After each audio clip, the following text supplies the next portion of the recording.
بسم اللہ الرحمن الرحیم۔ السلام علیکم۔ یہ کاشان بصیرت کا آڈیو بک سیکشن ہے۔ ہم جو کتاب پڑھ رہے ہیں اس کتاب کا نام ہے تہذیب آل محمد، تالیف علامہ محمد باقر مجلسی علیہ الرحمہ، مترجم حجت الاسلام علامہ عابد عسکری صاحب۔ اب ہم اس کتاب کا پارٹ نمبر 12 پڑھیں گے۔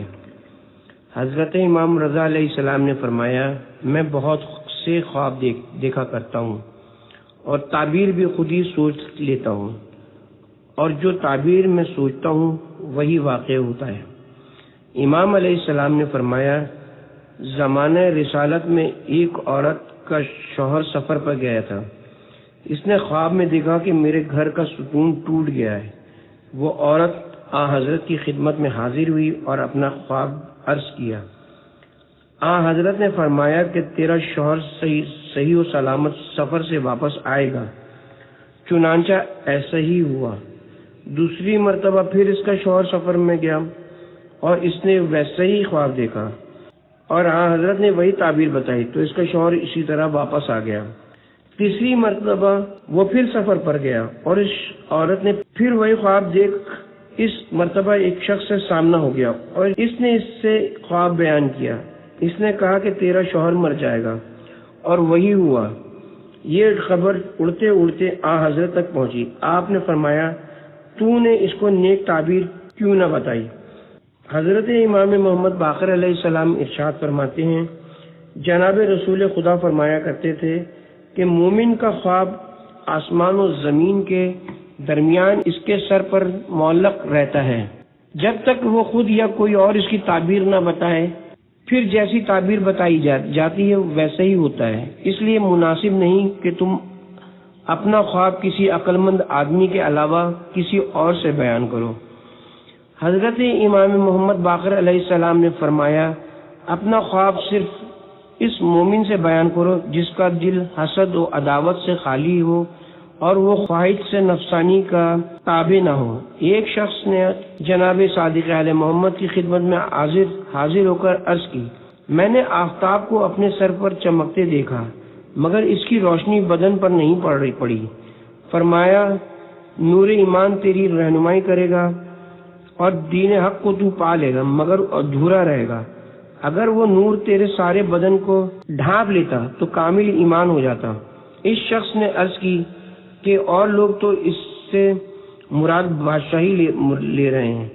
آپ نے فرمایا کہ تیرے آباء و اجداد میں سے کتنے بادشاہ ہوئے ہیں جو تجھے بادشاہی کا خیال آیا، اور یہ تو بتلا کہ اس دین حق سے جس کے ذریعے سے تو بہشت میں پہنچے گا کون سی بادشاہی بہتر ہے؟ ایک اور شخص نے امام جعفر صادق علیہ السلام سے عرض کیا، میں نے خواب دیکھا ہے اور میں بہت ہی ڈرتا ہوں۔ میرا ایک داماد تھا جو مر گیا ہے۔ خواب میں دیکھا کہ اس نے میری گردن میں ہاتھ ڈال دیے ہیں۔ مجھے ڈر لگتا ہے کہیں مر نہ جاؤں۔ حضرت نے ارشاد فرمایا، موت سے کسی وقت نہ ڈرو بلکہ صبح و شام اس کے منتظر رہو۔ البتہ مردے کا گردن میں بانہیں ڈالنا درازی عمر کی علامت ہے۔ ہاں، یہ بتاؤ کہ تمہارے داماد کا نام کیا تھا؟ عرض کی، حسین۔ فرمایا کہ تجھے حضرت امام حسین علیہ السلام کی زیارت نصیب ہوگی، کیونکہ جس شخص سے امام میں عالی مقام کا ہم نام گلے ملتا ہے تو اسے امام کی زیارت کی توفیق میسر ہوتی ہے۔ حضرت امام رضا علیہ السلام نے فرمایا، میں نے کل رات علی ابن یقین کے غلام کو اس طرح خواب میں دیکھا کہ اس کی آنکھوں کے درمیان سفیدی ہے اور تعبیر یہ بتائی کہ وہ دین حق قبول کر لے گا۔ ایک شخص نے حضرت امام جعفر صادق علیہ السلام کی خدمت میں حاضر ہو کر عرض کی، میں نے خواب میں دیکھا کہ کوفے کے باہر فلاں مقام پر گیا ہوں۔ وہاں ایک لکڑی کا آدمی دیکھا کہ لکڑی کے گھوڑے پر سوار ہے اور تلوار ہاتھ میں لیے ہلا رہا ہے، اور میں اسے دیکھ کر ڈر جاتا ہوں۔ امام علیہ السلام نے فرمایا کہ تیرا یہ خواب اس بات پر دلالت کرتا ہے تو کسی شخص کو دھوکہ دے کر اپنا مطلب نکالنا چاہتا ہے۔ خدا سے ڈرو اور موت کو یاد کرو اور اس کام سے باز آ جاؤ۔ اس شخص نے عرض کی کہ میں گواہی دیتا ہوں کہ خدا نے حضرت کو بہت بڑا علم عطا فرمایا ہے۔ بے شک میرے پڑوسیوں میں سے ایک شخص میرے پاس آیا تھا اور یہ استدعا کی کہ میں اپنی فلاں زمین تیرے ہاتھ بیچنا چاہتا ہوں۔ میں نے جب دیکھا کہ میرے سوا اور کوئی شخص کی زمین کا خریدار نہیں ہے تو میرے دل میں خیال آیا کہ اس کو انتہائی کم قیمت بتا کر سستا ترین پلاٹ خرید کر لوں گا۔ جاگنے کے آداب اور زیادہ سونے کی مذمت۔ جناب رسالت مآب حضور اکرم صلی اللہ علیہ وآلہ وسلم کا ارشاد گرامی ہے، 3 کاموں کے سوا کسی اور بات کے لیے جاگنا اچھا نہیں ہے۔ نمبر 1 نماز شب کے لیے، نمبر 2 قرآن خوانی اور طالب علم کے لیے، نمبر 3 اس دلہن کے لیے جو اول اپنے شوہر کے گھر آئی ہو۔ جناب صادق علیہ محمد علیہ السلام فرماتے ہیں 5 آدمیوں کو نیند نہیں آتی۔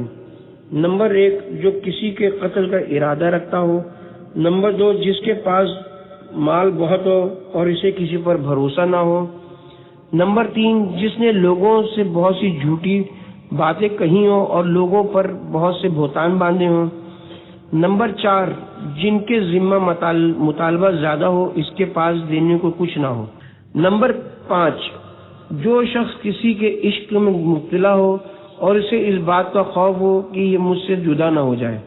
میرے والد گرامی فرمایا کرتے تھے ممکن ہے کہ یہ حدیث زیادہ غفلت کرنے والوں کی تنبیہ کے لیے فرمائی گئی ہو، کیونکہ ہر شخص پر لازم ہے کہ اپنے نفس امارہ کے پاس ایمان و عبادت کا سرمایہ رکھے، جس کے لٹ جانے سے یہ بے خوف نہیں، کیونکہ نفس شیطان اور نفس خواہش سب کے لیے اس کے غارت کرنے پر اکٹھا ہوئے ہوتے ہیں۔ اس نے بہت سا جھوٹ بولا ہے، ہر شخص سے عبادت اور بندگی کا بہت سا مطالبہ کیا گیا ہے اور جتنا مطالبہ ادا کرنا چاہیے اتنا سرمایہ کسی کو نہیں دیا، اور خدا جسے محبوب سے خواب ہوئے غفلت میں پڑے رہنے کی وجہ سے دوری ہو جاتی ہے۔ اب سمجھ لینا چاہیے کہ جس کے لیے یہ 5 اسباب بیداری کے موجود ہوں اسے نیند کیوں کر آئے۔ چنانچہ اس کے بارے میں جناب امام جعفر صادق علیہ السلام نے فرمایا ہے کہ مجھے اس شخص پر تعجب ہے جو خدا کی محبت کا دعوے دار ہو اور راتوں کو سویا ہو۔ 4 چیزیں ایسی ہیں جن کا تھوڑا بھی بہت ہے۔ نمبر 1 آگ، نمبر 2 نیند، نمبر 3 بیماری، نمبر 4 دشمنی۔ حضرت رسول خدا سے منقول ہے حضرت سلیمان علیہ السلام کی والدہ ماجدہ ان سے کہا کرتی تھی کہ رات کو زیادہ نہ سویا کرو، کیونکہ رات زیادہ سونے والا آدمی قیامت کے دن فقیر ہوگا۔ حضرت امام جعفر صادق علیہ السلام نے فرمایا خدا 3 چیزوں کو دشمن رکھتا ہے۔ نمبر 1 زیادہ اور بے ضرورت سونا، نمبر 2 بے محل ہنسنا، نمبر 3 پیٹ بھرے پر کچھ کھانا۔ امام علیہ السلام فرماتے ہیں لوگوں نے خدا کی پہلی نافرمانی ان 6 باتوں میں کی۔ نمبر 1 دنیا کی محبت، نمبر 2 ریاست کی محبت، نمبر 3 عورتوں کی محبت، نمبر 4 کھانے کی محبت، نمبر 5 سونے کی محبت، نمبر 6 آرام کی محبت۔ حضرت امیر المومنین علیہ السلام نے فرمایا مستی 4 قسم کی ہے۔ نمبر 1 شراب کی مستی، نمبر 2 مال کی مستی، نمبر 3 نیند کی مستی، نمبر 4 حکومت کی مستی۔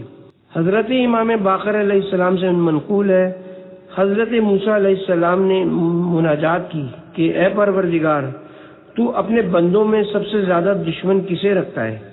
خطاب ہوا کہ موسیٰ اس شخص کو جو شام سے صبح تک مردوں کی طرح پڑا رہے اور دن بھر بیہودہ باتوں میں گزار دے۔ حضرت امام جعفر صادق علیہ السلام نے فرمایا خدا کو 2 چیزیں سب سے زیادہ ناپسند ہیں، زیادہ سونا، زیادہ بیکار رہنا، اور فرمایا کہ زیادہ سونے سے دنیا و آخرت کی خوبی ہاتھ سے جاتی ہے۔ یہ بھی یاد رکھنا چاہیے کہ زیادہ جاگنا بھی اتنا ہی برا ہے جتنا زیادہ سونا، اور ان راتوں کے سوا جس میں شب بیداری مسنون اور باعث ثواب ہے، اور راتوں میں ساری رات جاگنا مکروہ ہے۔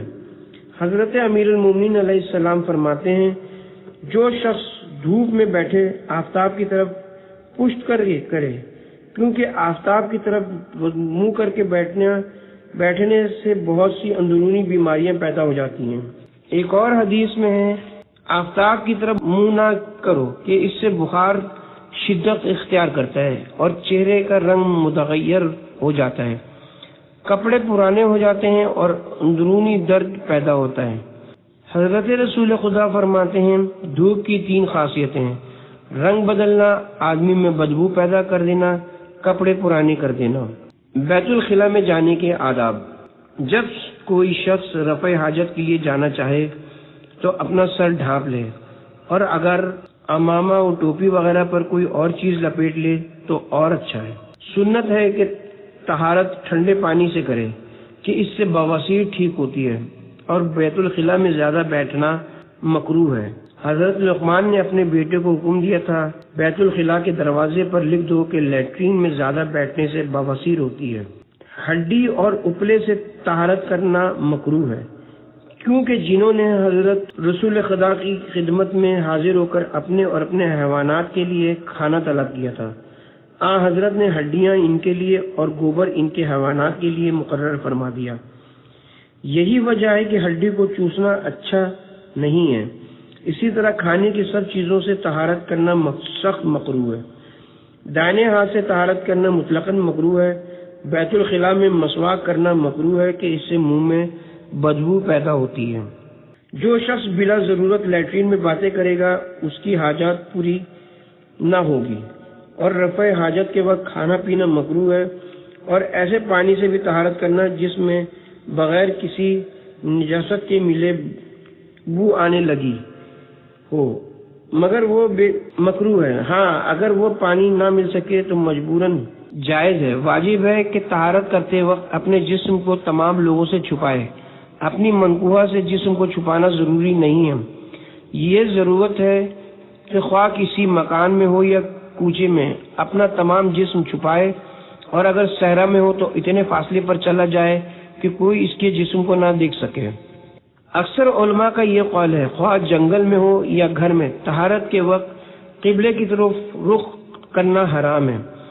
حضرت امام رضا علیہ السلام فرماتے ہیں جو شخص قبلے کی طرف رخ کر کے بھول کر پیشاب کر رہا ہو اور یاد آ جانے پر قبلے کی تعظیم و احترام کی وجہ سے اپنا رخ بدل لے، وہاں سے اٹھنا نہیں پائے گا کہ اللہ تعالیٰ اسے بخش دے گا۔ سنت ہے کہ پیشاب کرنے کے لیے بلند جگہ یا ایسی جگہ جہاں کی مٹی ملائم ہو ڈھونڈ لینی چاہیے تاکہ چھینٹے پڑنے کا خطرہ نہ رہے۔ بہت سی احادیث میں آیا ہے قبر کا عذاب زیادہ ان لوگوں پر ہوگا جو پیشاب کے بارے میں احتیاط نہ کریں یا ان کا اخلاق اچھا نہ ہو۔ پانی میں پیشاب کرنا مکروہ ہے اور ٹھہرے پانی میں اور بدتر، مگر بعض حدیثوں میں آیا ہے کہ جاری پانی میں پیشاب کرنے کا مذائقہ نہیں، اور یہ بھی آیا ہے کہ کھڑے پانی میں پیشاب کرنے سے جن اور شیاطین غلبہ پاتے ہیں اور دیوانگی اور نسیان کا مرض پیدا ہو جاتا ہے۔ بہتر ہے کہ پانی میں پخانہ نہ کیا جائے، اور کھڑی حالت میں پیشاب پخانہ کرنا دونوں مکروہ ہیں۔ حضرت امام جعفر صادق علیہ السلام فرماتے ہیں جو شخص کھڑے ہو کر پیشاب کرے خوف ہے کہ وہ دیوانہ ہو جائے، اور بہت بلند جگہ سے نیچے کی طرف پیشاب کرنا، جانوروں کے سراغ میں پیشاب کرنا، اور پانی بہنے کی جگہوں میں پیشاب کرنا، پیشاب یا پخانہ کرنا گو اس وقت وہ خشک ہوں۔ اس طرح راستوں کے کنارے اور مسجدوں میں اور ان کی دیواروں کے قریب ایسے مقامات و مکانات میں جہاں لوگوں کے گالیاں دینے اور برا بھلا کہنے کا خوف ہو مکروہ ہے۔ میوہ دار درختوں کے نیچے اس لیے مکروہ ہے کہ میوے کے زمانے میں میووں کو جانوروں کے ضرر سے محفوظ رکھنے کے لیے فرشتے متعین ہوتے ہیں۔ اسی طرح ان مقامات میں جہاں لوگ اترتے ہوں اور ان جگہوں میں لوگوں کو تکلیف پہنچتی ہو، خواہ وہ پیشاب کی بدبو سے ہی کیوں نہ ہو۔ حضرت رسول خدا فرماتے ہیں اللہ تعالیٰ اس شخص پر لعنت کرتا ہے جو قافلے کے اترنے کے سائے میں پخانہ کرے، اور اس شخص پر بھی لعنت کرتا ہے جو لوگوں کو ایسے کنویں اور چشموں کے پانی لینے سے روک دے جن پر لوگ باری باری پانی بھرتے ہوں، یا جو پانی کسی خاص گروہ کی ملکیت ہو، اور ہر دن اور ہر رات میں کسی نہ کسی آدمی کی باری آتی ہو، اس سے وہ باری والے کو روک دے۔ اسی طرح اس شخص پر جو شارع عام کو دیوار کھڑی کر کے بند کر دے۔ 9واں باب پچھنے لگانے کے آداب، بعض دواؤں کے خواص، بعض بیماریوں کے علاج اور بعض دعاؤں اور تعویذات کا ذکر۔ نمبر 1، بیماریوں میں مبتلا ہونے اور ان پر صبر کرنے کا ثواب۔ حضرت رسول خدا فرماتے ہیں جب مومن بڑھاپے سے کمزور ہو جاتا ہے تو اللہ تعالیٰ حکم دیتا ہے کہ جو اعمال یہ جوانی اور قوت کی حالت میں کرتا تھا وہی اس کے لیے لکھتے رہو۔ اس طرح ایک فرشتہ مقرر ہوتا ہے کہ جو بیمار مومن کے لیے وہ نیکیاں لکھتا رہے جو تندرستی کی حالت میں کرتا تھا، اور بیمار کافر کے لیے وہ برائیاں لکھتا رہتا ہے جو وہ زمانہ تنگدستی میں کیا کرتا تھا۔ حضرت امام محمد باقر علیہ السلام سے منقول ہے جو شخص بیماری کی تکلیف برداشت نہیں کرتا وہ سرکش ہو جاتا ہے اور اس میں خیر و خوبی نہیں رہتی۔ امام علیہ السلام نے فرمایا ایک رات کا بخار 1 سال کی عبادت کے برابر ہے، اور 2 رات کا 2 سال کی عبادت کے برابر، اور 3 رات کا بخار 70 برس کی عبادت سے بہتر ہے۔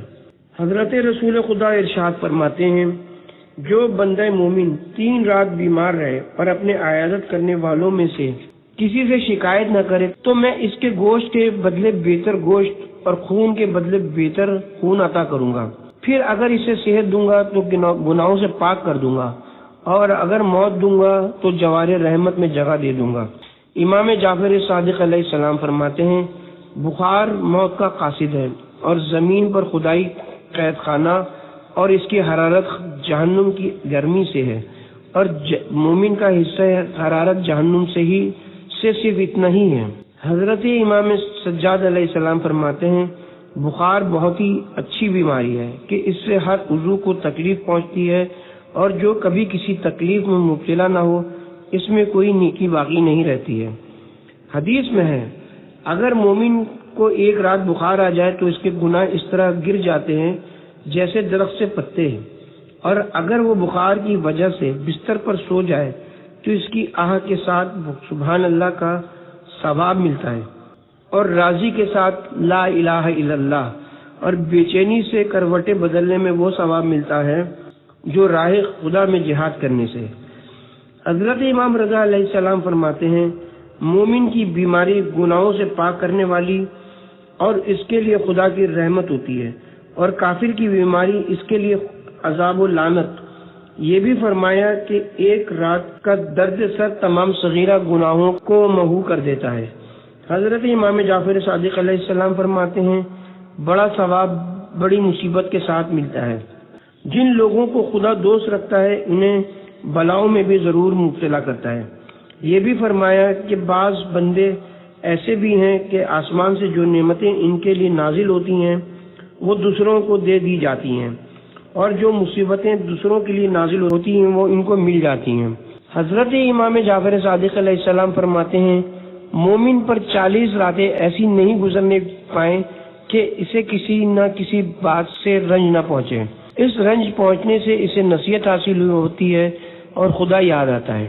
امام علیہ السلام فرماتے ہیں بہشت میں ایک ایسا درجہ ہے کہ اس درجے میں کوئی شخص مبتلا ہوئے بغیر نہیں پہنچ سکتا، اور یہ بھی فرمایا کہ اگر مومن کو معلوم ہو جائے کہ اس کی مصیبتوں کے مقابلے میں ثواب کیسے کیسے ہیں تو اس بات کا آرزو مند ہو کہ اس کا بدن کینچی سے کاٹ کر ٹکڑے ٹکڑے کر دیا جائے۔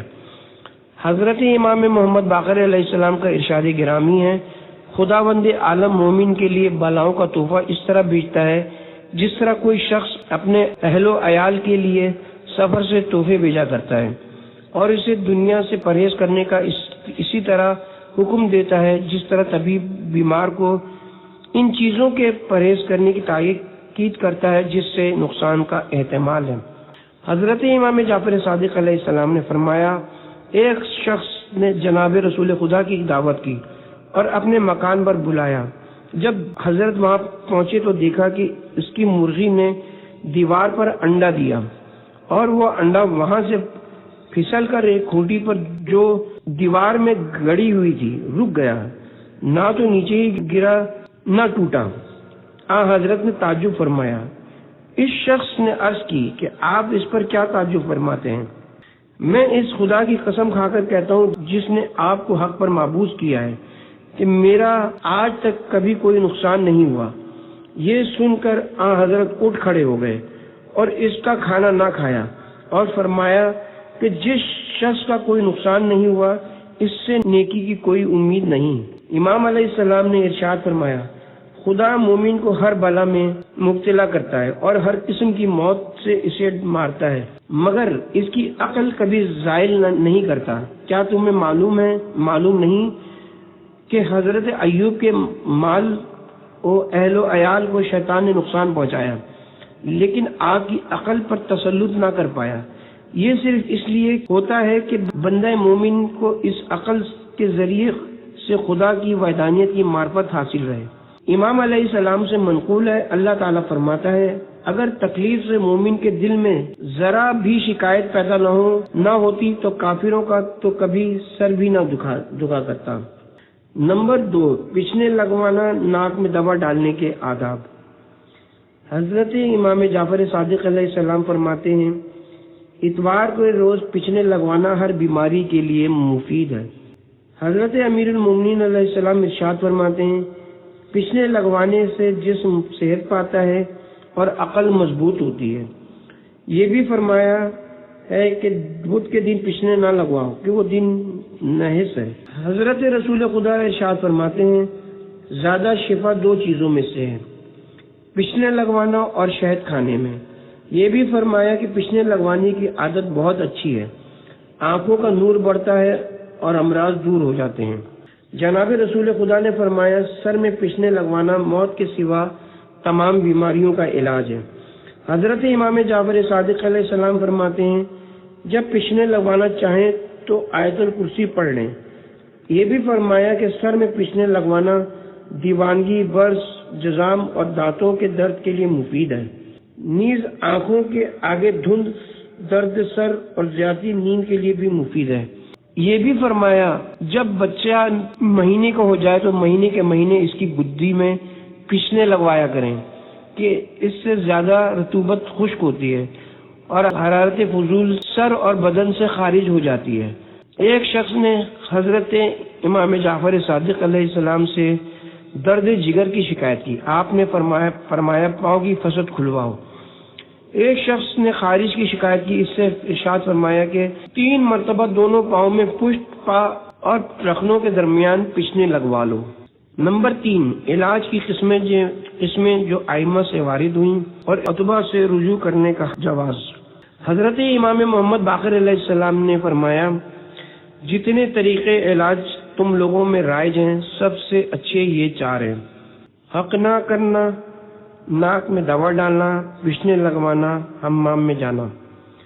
فقہ الرضا میں ہے، فاقہ تمام علاجوں کا نچوڑ ہے اور معدہ تمام بیماریوں کا گھر، اور ہر جسم کو وہی چیزیں وہ جن کا اسے عادی کر دیا ہے۔ یہ بھی فرمایا کہ جہاں تک طبیعت مرض کو برداشت کر سکے دوا سے بچو۔ نیز فرمایا، جس وقت بھوک لگے کھانا کھا لو، جب پیاس لگے پانی پی لو، جب پیشاب آئے تو کر لو، جب تک ضروری نہ سمجھو حقوق زوجیت ادا نہ کرو، جب نیند آئے سو جاؤ۔ جب تک ان ہدایت پر عمل کرتے رہو گے صحت بالکل ٹھیک رہے گی۔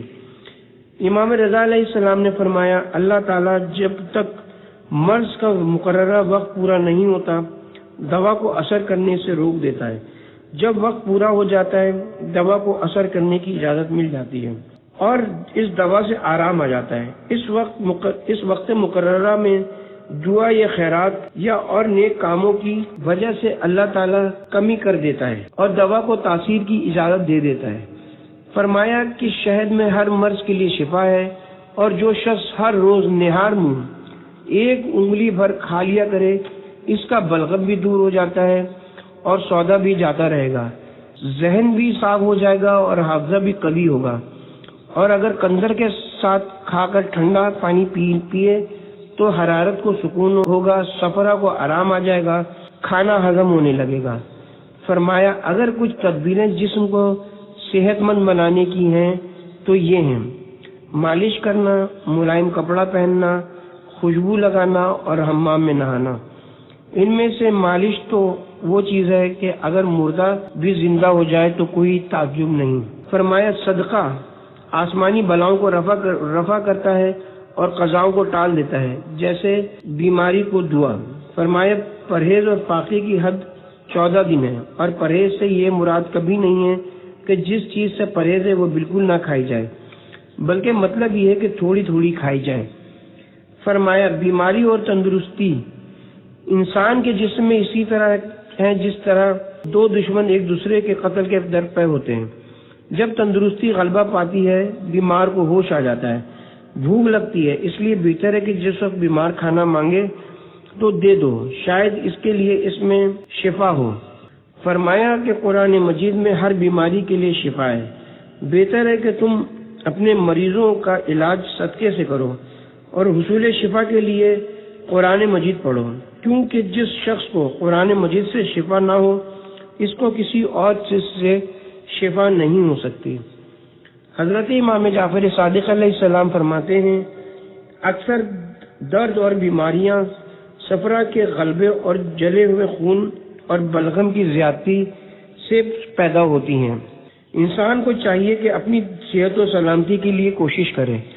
حضرت رسول خدا ارشاد فرماتے ہیں اپنے مریضوں کا علاج صدقے سے کرو کہ بڑی بڑی بلاؤں کو ٹال دیتا ہے، اور بہت صدقہ دینے والا ذلت اور خواری کی موت نہیں مرتا۔ ایک شخص نے حضرت امام موسی کاظم علیہ السلام کی خدمت میں عرض کیا میرے بال بچے وغیرہ ملا کر ہم سب 10 آدمی ہیں اور سب کے سب بیمار ہیں۔ آپ نے فرمایا سب سے بہتر علاج صدقہ ہے، کیونکہ صدقے سے بہتر اور جلدی کوئی چیز فائدہ نہیں پہنچاتی۔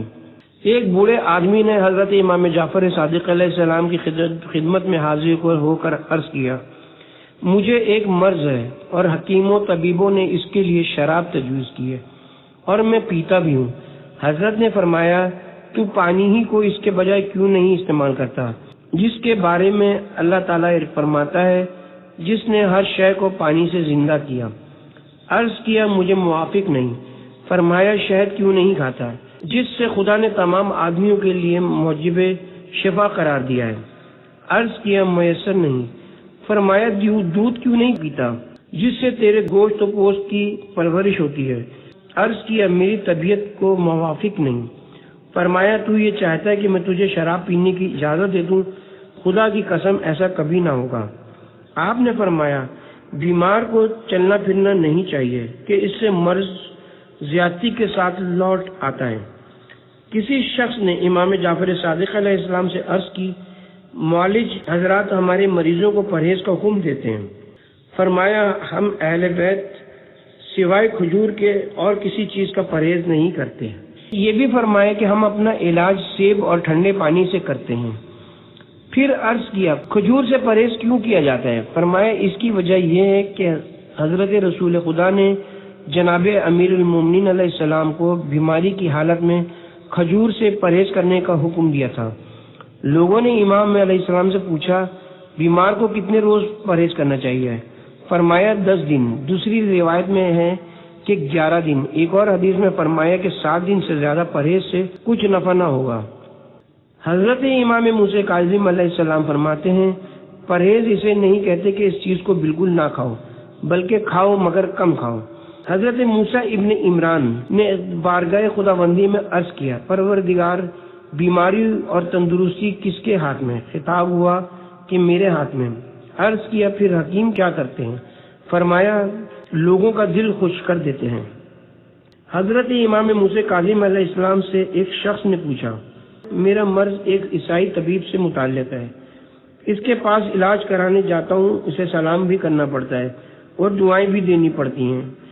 فرمایا کوئی فرق نہیں، تیری دعا اور سلام اسے کچھ نفع نہیں پہنچا سکتی۔ فرمایا جب تک ممکن ہو ڈاکٹروں حکیموں سے معالجے کے لیے رجوع نہ کرو، کیونکہ معالجے کی عادت عمارت کی تعمیر کے مانند ہے کہ وہ تھوڑی تھوڑی ہو کر بہت ہو جاتی ہے۔ حضرت امیر المومنین علیہ السلام فرماتے ہیں جب تک مرض صحت پر غالب نہ آ جائے کسی مسلمان کے لیے دعویٰ کرنا مناسب نہیں ہے۔ لوگوں نے حضرت امام جعفر صادق علیہ السلام سے دریافت کیا آیا یہودی اور نصرانی ڈاکٹروں طبیبوں سے علاج کروا سکتے ہیں؟ فرمایا کوئی حرج نہیں ہے، شفا تو خدا کے ہاتھ ہے۔ لوگوں نے حضرت امام جعفر صادق علیہ السلام سے پوچھا، آدمی دوا پیتا ہے، کبھی تو وہ مر جاتا ہے اور کبھی اچھا ہو جاتا ہے، مگر اکثر اچھا ہی ہو جاتا ہے، اس کی کیا وجہ ہے؟ فرمایا اللہ تعالیٰ نے دوا پیدا کی ہے اور شفا بھی اس کے ہاتھوں میں ہے، اور کوئی بیماری اس نے ایسی پیدا نہیں کی جس کی دوا نہ ہو۔ بہتر ہے کہ دوا پیتے وقت خدا کا نام لیا جائے، یعنی محض دوا پر بھروسہ نہ کرے بلکہ اس سے بھی عنایت طلب کرے جس کے قبضے قدرت میں مرض کا بھیجنا، دوا میں تاثیر، شفا بخشنا، صحت عطا فرمانا ہے۔ جناب صادق آل محمد ارشاد فرماتے ہیں، پیغمبروں میں سے کوئی پیغمبر بیمار ہو گئے، انہوں نے کہا میں دوا نہ کروں گا، جس نے مجھے بیمار کیا ہے وہی تندرست بھی کر دے گا۔ اللہ تعالیٰ نے وہی پر بھیجی، جب تک تم علاج نہ کرو گے میں شفا نہیں دوں گا۔ حضرت امام موسی کاظم علیہ السلام نے فرمایا، کوئی دوا ایسی نہیں ہے جو بدن میں کوئی نہ کوئی مرض نہ پیدا کر دے، اور اس تدبیر سے زیادہ مفید کوئی تدبیر نہیں ہے کہ جب تک مجبوری نہ دیکھے نظام جسمانی میں دست اندازی نہ کرے۔ نمبر 4، مختلف قسم کے بخار اور ان کے علاج۔ حضرت امام جعفر صادق علیہ السلام نے فرمایا، بخار جہنم کے بخارات میں ہے، اس کی حرارت کو ٹھنڈے پانی سے ٹھنڈا کرو۔ فرمایا بخار کے دفع کے لیے دعا اور ٹھنڈے پانی سے زیادہ کوئی چیز نفع بخش نہیں۔ مفصل بیان کرتے ہیں، میں حضرت امام جعفر صادق کی خدمت میں گرمی کے موسم میں گیا، حضرت کو بخار تھا، کیا دیکھتا ہوں کہ امام علیہ السلام کے سامنے تازہ زیبوں کا ایک ٹرے بھرا پڑا ہے۔ میں نے عرض کیا، مولا لوگ تو سیب کو بخار کے لیے اچھا نہیں جانتے۔ آپ نے فرمایا، نہیں، یہ تو بخار کو دور کرنے اور حرارت کو کم کرنے والا ہے۔ حضرت امام موسی کاظم علیہ السلام نے فرمایا، بدن میں خارش کا ہونا، نیند زیادہ آنا، سر کا درد، پھوڑے، پھنسیاں، زیادتی خون کی علامت ہیں۔ حضرت امام امیر المومنین علیہ السلام فرماتے ہیں، بخار کی حرارت کو بنفشہ سے اور موسم گرما میں ٹھنڈا پانی بدن پر ڈالنے سے ختم کرو۔ یہ بھی فرمایا کہ ہم اہل بیت کا ذکر بخار اور ہر قسم کے مرض سے شفا کا اور جسمانی وسوسوں سے خلاصی کا موجب ہوتا ہے۔ یہ بھی فرمایا کہ بارش کا پانی پیو کہ وہ پیٹ کو صاف کر دیتا ہے اور ہر قسم کے امراض کو دور کر دیتا ہے۔ حضرت امام جعفر صادق علیہ السلام سے کسی شخص نے پوچھا کہ تم اپنے مریضوں کا علاج کن کن چیزوں سے کرتے ہو؟ عرض کیا، کڑوی کڑوی دوائی پلاتے ہیں۔ فرمایا، جب کوئی بیمار ہو چینی پانی میں گھول کر پلا دیا کرو۔ جس خدا میں یہ قدرت ہے کہ وہ کڑوی دوا سے شفا بخشتا ہے، وہ اس پر بھی قادر ہے کہ میٹھی سے شفا دے دے۔ حضرت امام باقر علیہ السلام فرماتے ہیں، بخار کا علاج 3 چیزوں سے کرنا چاہیے، قے، پسینہ، اسہال۔ ابراہیم جعفری سے منقول ہے، میں نے حضرت امام جعفر صادق علیہ السلام کی خدمت میں حاضر ہو کر چوتھیا بخار کی شکایت کی۔ فرمایا، مصری یا چینی پیس کر پانی میں ڈال لو اور نہار منہ جب پیاس لگے اس میں سے پی لو۔ اس ہدایت پر عمل کرنے سے بہت جلد آرام آ گیا۔ حضرت امام موسی کاظم علیہ السلام نے تیسرے دن کے پرانے بخار کے لیے یہ علاج ارشاد فرمایا ہے، کالے دانی یعنی کلونجی کو شہد میں ملا کر 3 انگلیاں چاٹ لیا کرو، کیونکہ یہ دونوں چیزیں مفید ہیں۔ شہد کے بارے میں تو خدا فرماتا ہے کہ وہ لوگوں کے لیے شفا ہے، اور کلونجی کے لیے پیغمبر اسلام نے فرماتے ہیں اس میں سوائے موت کے ہر بیماری کے لیے شفا ہے۔ کئی معتبر ترین حدیث میں متعدد بار آیا ہے، کوئی بیمار اور تکلیف میں مبتلا شخص ایسا نہیں ہے جس پر 70 مرتبہ الحمد پڑھی جائے اور اس کی بیماری اور درد میں سکون نہ ہو جائے۔ ایک شخص حضرت امام جعفر صادق علیہ السلام کی خدمت میں آیا اور عرض کی، مجھے 1 مہینے سے بخار ہے، طبیبوں اور حکیموں نے جو بتایا اس پر میں نے عمل کیا، لیکن بخار سے آرام نہ آیا۔ حضرت نے فرمایا، اپنے پیراہن کی بند کھول سر گریبان میں ڈال کر اذان و اقامت کہہ کر 7 مرتبہ سورہ الحمد پڑھو۔ وہ شخص بیان کرتا ہے کہ اس عمل کے کرتے ہی بخار ایسے جاتا رہے جیسے میں قید سے چھوٹ گیا ہوں۔ حضرت امام جعفر صادق علیہ السلام کا ایک صاحبزادہ بیمار ہو گیا۔ آپ نے حکم دیا 10 مرتبہ یا اللہ کہو، کیونکہ کوئی بندہ مومن ایسا نہیں کہ وہ 10 مرتبہ خدا کو پکارے اور اللہ تعالیٰ اسے لبیک کے جواب نہ دے، جس کا مطلب یہ ہے کہ اے میرے بندے، میں تیری استدعا کو سننے کو موجود ہوں، کیا کہتا ہے، اس وقت اپنی حاجت بیان کرے۔ امام علیہ السلام کا ایک اور فرمان ہے، جس شخص کو کوئی مرض لاحق ہو 7 مرتبہ سورہ فاتحہ پڑھے تو اسے آرام آ جائے گا، اور اگر پھر بھی آرام نہ آئے تو 70 مرتبہ پڑھے، میں ضامن ہوں کہ اس مرتبہ اسے ضرور آرام آئے گا۔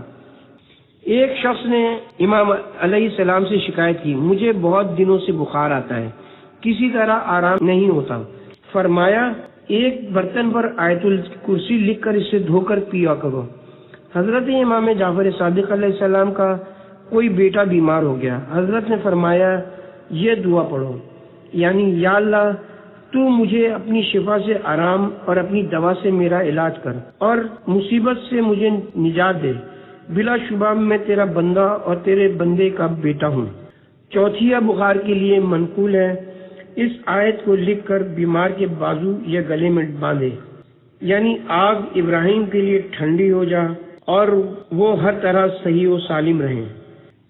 نمبر 5، جامع دعائیں اور مفید دوائیں۔ حضرت امام جعفر صادق علیہ السلام نے فرمایا جس شخص کو کوئی درد ہو اسے چاہیے کہ درد کی جگہ پر اپنا دائنا ہاتھ رکھ کر 3 مرتبہ یہ دعا پڑھے، اللہ میرا پروردگار برحق ہے جس کا شرک میں کسی شے کو نہیں قرار دے سکتا، یا اللہ ہر بزرگی تیرے لیے ہے اور اس عضو کو آرام دینا تیرا ہی کام ہے، اس تکلیف کو مجھ سے دور فرما۔ امام علیہ السلام کا ارشاد گرامی ہے ہر بیماری کے لیے یہ دعا پڑھیں، یعنی شفا کرنے والے اور اے جو بیماری میرے جسم میں ہے اس کو شفا عنایت فرما۔ حضرت امام جعفر صادق علیہ السلام نے فرمایا جس شخص کو درد ہو تو اسے چاہیے کہ درد کی جگہ ہاتھ رکھ کر خلوص نیت سے یہ آیت پڑھے، خواہ مرض کیسا ہوئی ہو خدا آرام دے گا۔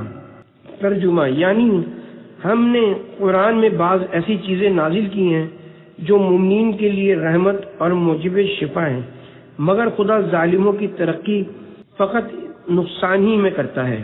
امام علیہ السلام نے فرمایا ایک دوا جبرائیل علیہ السلام جناب رسول خدا کے لیے تشریف کے لیے لائے تھے، اس کی ترکیب یہ ہے کہ 2 سیر لہسن مخشر پتیلی میں ڈال کر 2 سیر تازہ گائے دودھ اوپر سے ڈال کر ہلکی آنچ پر اتنا جوش دیں کہ لہسن ہی رہ جائے، پھر 2 سیر گائے کا گھی اس میں ڈال کر اتنی دیر جوش دیں کہ سب اس میں کھپ جائے، پھر 7 ماشا بابونا اس میں ڈال کر چمچے سے خوب ہلائیں، پھر ایک مٹی کے برتن میں نکال کر منہ خوب بند کر کے جو کے کھتے میں یا صاف مٹی کے ڈھیر میں گاڑ دیں اور گرمی کے موسم میں دفن کرنا چاہیے اور جاڑے کے موسم میں نکال لیں۔ صبح کے وقت ایک اخروٹ کے برابر اس دوا کا کھانا ہر مرض کے لیے بے حد مفید ہے۔ اسماعیل ابن فضل نے حضرت امام جعفر صادق علیہ السلام کی خدمت میں خرابی معدہ اور کھانا ہضم نہ ہونے کی شکایت کی۔ آپ نے ارشاد فرمایا کہ تو وہ شربت کیوں نہیں پیتا جو ہم پیتے ہیں، اس سے کھانا بھی ہضم ہو جاتا ہے۔ پھر اس کی ترکیب اس طرح بیان فرمائی 3.25 سیر موئز منقع لیں اور اس کو خوب دھو کر ایک پانی میں ڈال کر اتنا بھریں کہ منقع کے اوپر تک آ جائے۔ اگر سردی کا موسم ہو تو 3 رات دن اور اگر گرمی کا موسم ہو تو 1 رات دن بھیگا رہنے دیں۔ اس کے بعد مل کر چھان کے صاف شدہ پانی ایک پتیلے میں ڈال کر اتنی دیر جوش دیں کہ وہ 1/3 کم ہو جائے، 1/3 باقی رہ جائے، پھر پاؤ بھر صاف شدہ شہد اس میں ڈال کر اتنی دیر آگ پر رکھیں اور پاؤ بھر گھٹ جائے۔ اس کے بعد سونٹ، خلجان، دار چینی، زعفران، لونگ، رومی مسلگی ہر ایک کا وزن 3 ماشا ہم وزن لے کر کوٹ لیں اور باریک کپڑے کی تھیلی میں کر کے پتیلی میں ڈالیں اور اس قدر اور ٹھہریں کہ اس دوا کو چند مرتبہ جوش آ جائے۔ اس کے بعد پتیلے کو نیچے اتار لیں اور جب ٹھنڈا ہو جائے تو صاف کر کے رکھ لیں اور صبح و شام تھوڑا تھوڑا پی لیا کریں۔ اور راوی حدیث میں کہتا ہے کہ اس کے مطابق عمل کرنے سے میرا مرض جاتا رہا۔